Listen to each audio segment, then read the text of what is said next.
Welcome to InfoGrades. InfoGrades is bringing you all the educational content you need to know to excel in your studies, specifically in the subjects like chemistry, biology, from the basic level to higher level, including AP and IB courses, including some competitive exams preparation and some elementary subjects, of course, like math, English, basic science, and a lot more other educational videos. So, make sure you do subscribe the channel, like, comment, share to support the channel for yourself and for your loved ones. So let's start today's video. In today's video, the topic is valency and valence electrons.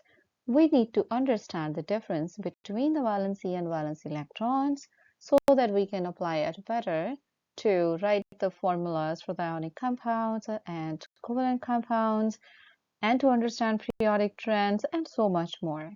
So let's start the topic. Right?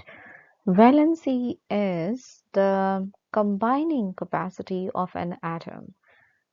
Combining capacity means how many electrons does an atom needs to gain or to lose to be stable. What is being stable like? To have full outermost shells. So what does it mean by full outermost shell or the valence shells? Just the same like as the noble gases. So noble gases in group 18, they set the standards for the rest of the elements in the periodic table so that they all want to be like them. So they also want to have their full valence shells like their preceding or the next noble gas element has, so that they can also be stable. And that's why the atoms, they basically react to make molecules and compounds. So valency is like how many electrons the atoms need to gain or to lose to be stable. For example, so this is the Bohr's diagram for oxygen. So in this diagram, we see the first shell has 2 electrons. This is inner shell. Inner shells don't participate in chemical reactions, so we don't include these for valency or for valence electrons.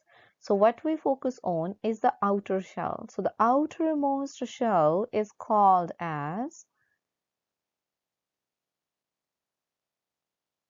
valence shell. So this is where the atoms need to have maximum number of electrons that they can, as per as their nearest noble gas configuration is like. So the next to oxygen, the nearest noble gas is neon. Neon has atomic number 10.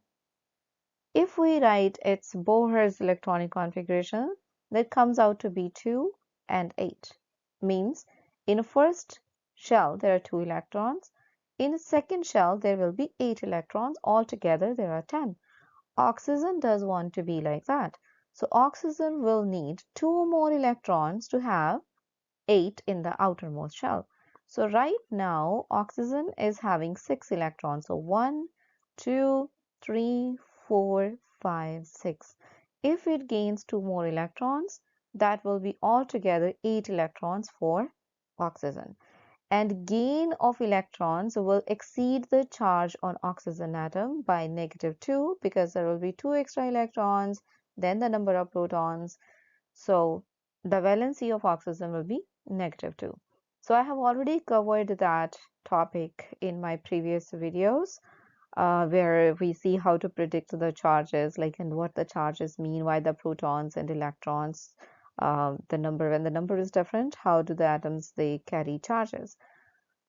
So I will put a link for that video too, just in case if you're wondering. So oxygen is -2 because it has gained 2 electrons. So gain of electrons is represented by a negative charge. All right. Now if we compare valence electrons in comparison to valency for oxygen, valence electrons are the number of electrons that are already present in the valence shell. So oxygen, we already counted how many electrons are there in the valence shell. We have the oxygen has 6 electrons in the valence shell. So the valence electrons in oxygen is 6. 6 valence electrons that are already present. 2 more it needs to gain to be stable. So it is -2. So the charge will be -2 or the valency will be -2. All right. So let's consider another example to understand the difference between valency and valence electrons. For example, in aluminum, we see that the first inner shell has 2 electrons, right? 2. Atomic number is 13. So obviously the configuration, Bohr's configuration will go like 2, 8, and 3. Means in the first shell there will be 2 electrons.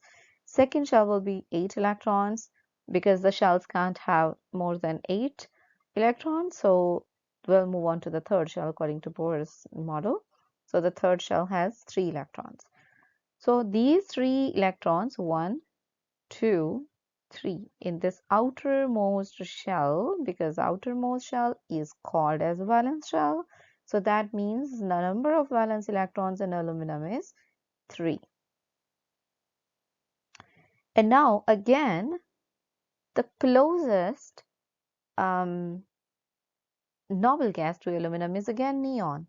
So neon, we already said that neon has 8 electrons in its outermost shell. So it wants to have 8. So what it do? It will lose 3 electrons. So it doesn't want these 3 electrons so that it can gain the configuration of neon. So aluminum will lose these 3 electrons. So these 3 electrons will be lost from aluminum.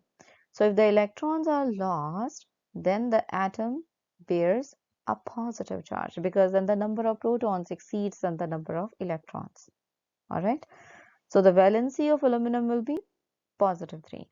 That means the aluminum needs to lose 3 electrons to be stable. So that's why the valency of the atom is the number of electrons required to be removed or to be gained by the atom to be stable, and valence electrons is the number of electrons already present in the valence shell. I hope that makes sense. So we have the periodic table here, so we can consider some more examples. Like for example, all group 1 element, right? So we see all group 1 elements do have a charge of 1 positive. So if you see around here, so 1 positive charge, 1 positive, 1 positive. Why do they have 1 positive charge? Because they need to lose 1 electrons so that they can be like their preceding elements in the noble gases. So for example, lithium is atomic number 3. So Bohr's configuration will be 2 and 1. So this is 1 electrons extra because the helium will have only 2. So it wants to be like helium. So it needs to lose that 1 electron. So it will lose that 1 electron. So that's why it will bear a charge of 1 positive. So for some elements, the valency and valence electrons can be the same, but valency is represented by charge, positive or negative charge. Whereas valence electron is the whole number. We don't use any sign with the valence electron. So lithium has 1 valence electron and lithium has a valency of +1 as well. Same way, beryllium has, because atomic number is 4, so beryllium will have, so if we draw Bohr's configuration for beryllium, so if I quickly draw Bohr's atom for beryllium, so let's say this is first shell, this is second shell. Second shell has 2 electrons. First shell has 2 electrons.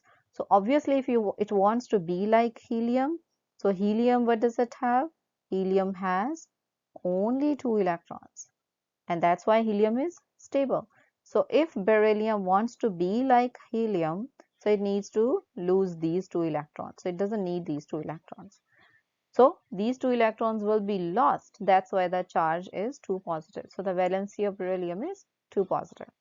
Valence electrons is also 2 positive. Valency is also 2 positive. So similarly, we can find the number of valence electrons and valency in any of the given element. Sometimes the valency and valence electrons will be different, and some other times they will be the same.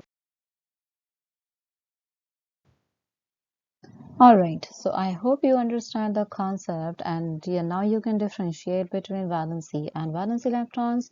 These are some practice questions for you, so make sure you pause the video, try these questions out, and once you're done, you will see the answer key next. So then you can match how well you have done. If there is any question or concerns, you can comment down below. I'll answer it as soon as possible.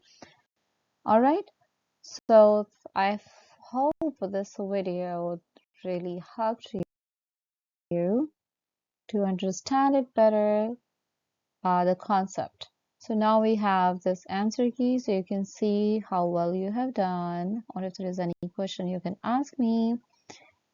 Okay, thank you so much for watching this video, and don't forget to subscribe and like the video, subscribe the channel, and press the bell icon so that you can get the notifications, as I will be covering all the courses up very soon.